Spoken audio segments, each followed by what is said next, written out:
feel what Dan Quinn is trying to bring to this table. And now, when we look at it, we still bringing in KZ. I feel what a lot of people are saying. Yes, the Atlanta Falcons defense was not a household name of a defense, but that was with their pieces, and now this going to be with our pieces. Well, that's how we got to look at this thing. I'm looking at it like this. If we play the weak side linebacker and we still go into this draft looking for a strong safety, or if we're looking for a safety in general, if we even bring in another veteran guy like a Malik Hooker, you flip Donovan Wilson in as the strong safety, the options are more. And just like I said earlier today, hell, we can get all three of them, right? Shout out to Birdland. Shout out to Birdman for that. But all three of them, we can go get that. But we got to be responsible for this defense. We do. We got to be responsible for the defense, meaning that we got to make sure, or hold the defense accountable. That's a better way to say it. Hold the defense accountable, because I know for sure. I know this offense is going to harm. I know it. I know for sure that with this offense, we okay. I just got to look at the defense. Now, on the opposite side of the corner aspect, just hear me out, Cowboy Nation. I know you guys want to know, well, who will be the cornerback? Who will be that guy that can help us out in those fashions? Well, here's the situation. We got Jordan Lewis, Maurice Kennedy. Those are the two that we got right now. If Will Fuller, we got the likes of a Casey Hayward, we got the likes of a Richard Sherman. Maybe this particular free agent move, they looking around saying, man, I want to play with Keanu Neal. I want to play with Donovan Wilson. Oh, I want to play with a Diggs. All of those things count, all of them. But in order for this team to really see the bigger picture, they're going to have to figure this thing out. Now, the draft, oh, the beautiful draft, the land of unknown. We would never know what Surtain will be. The young kid, Caleb Farley, the Elijah kid, my dog J.C. Horn, or Shante Samuel Jr. We don't know. But one thing I can tell you, that we will have the ability and the possibilities and the chances to pick up those guys, to bring them over for a cup of coffee. Well, to draft them, basically, because the cup of coffee is only valid to the free agent guys. So the Cowboys, let me tell you something. This is a no-excuse business. And what I hope and what I pray that Dan Quinn, Joe Witt Jr., all of those boys that's on the defensive side of the ball looking at it like, man, we had our chances, right? We had our time over there in Atlanta land. We dropped the ball. Let's get back to that Super Bowl. Let's get back to the winning mindset. I had a caller on my show. We was on live, like on the Law Nation 2.0, and shout out to the Facebook group. Shout out to all the HBO gang, as well as the SGs. Really appreciate y'all. And shout out to all of everybody, man, for sending stars to help grow this thing. I really appreciate you guys. I had a caller to really point out the fact that, hey, even that Dan Quinn lost the 2 Super Bowls he was on the team of, right?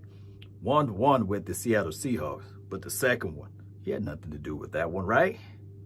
All they had to do is put the ball in the belly of the beast, and that's Marshawn Lynch. Put the ball in beast mode hand and run it in for a touchdown. Storyline would have been different.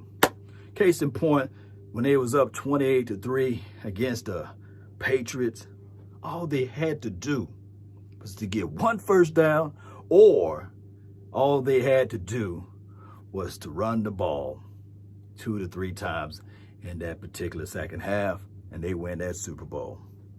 I'm not saying that Dan Quinn is unscathed of those issues there, but maybe, just maybe now, he can learn from those mistakes. And maybe, just maybe, even the guys that we have now, looking back, sitting there saying that, hey, they say this about the Cowboys, they say that about the Cowboys, but now we finna bring it. Now we finna showcase to the world that, man, we got some people that will lay the wood, baby. Oh, Donovan Wilson, he lays the wood, right? Neal, oh, he lays the wood. And all I want Neal to do, stay along that LOS. When it's time for him to blitz, get upfield, hit if he's playing the weak side. This doesn't mean that, hey, all of the guys that's on this linebacking core, I don't know if Sean Lee will be back. I don't know. It could be a situation where he's gone. We know for sure with LVE, they talking about the fifth-year options. Y'all post that down in the comment box, whether or not the Cowboys should give the fifth-year option to Lee and company. Well, not Lee, but LVE. I keep getting those two names. Maybe it's the injury situation. Y'all can talk about that a little later. Or to Jalen Smith. What does this mean to them, right? What are the plans for Jalen Smith? Everything else I like. Everything else, I really can look at this defense and say, okay, in a pivotal situation, when we look at it, Cowboy Nation, if you need to manipulate the single high safety, bring him down inside, and then flip Neal back onto the outside or over to the edges there. You can do that now. And I'm not saying that Neal is a cover safety, but I can say that Neal at least can cover the tight end better than what we was doing last year with a Jalen Smith. I think that Neal hips out in space can cover a little bit better than Jalen. And there's nothing wrong with what Jalen can do.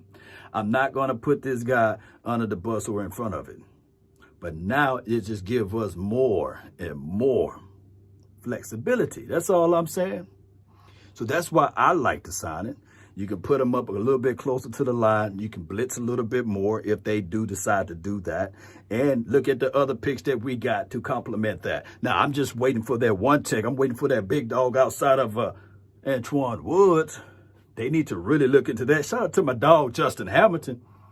But I'm looking to replace everybody. That's just me, baby, on that front. Because you can't be historically bad, and especially giving up 300 to 400 yards almost. It felt like it, but it was 300 yards. Running the rock.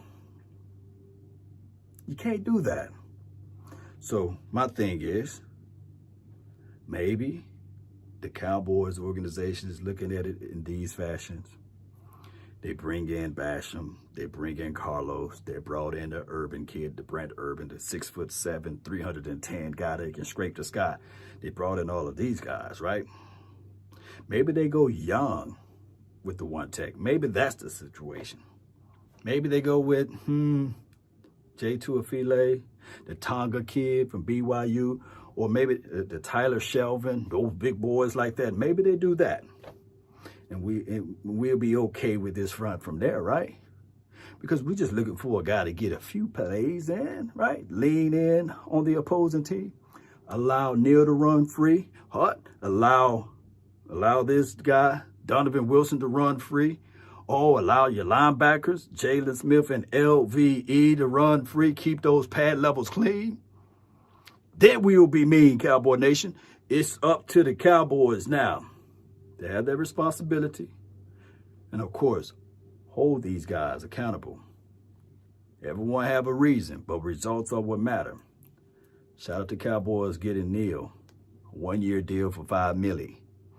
I was jealous. I was jealous at first when I saw that Anthony Harris went to the Eagles over there for 1 year, $5 million. Now, I'm expecting that they signed this 1-year deal. They played a you-know-what off. And then that market open up is going to be even stronger. For everybody talking about cap space, the NFL just signed a $100 billion deal with Amazon and all of those TV networks. They got the money. The money finna be crazy.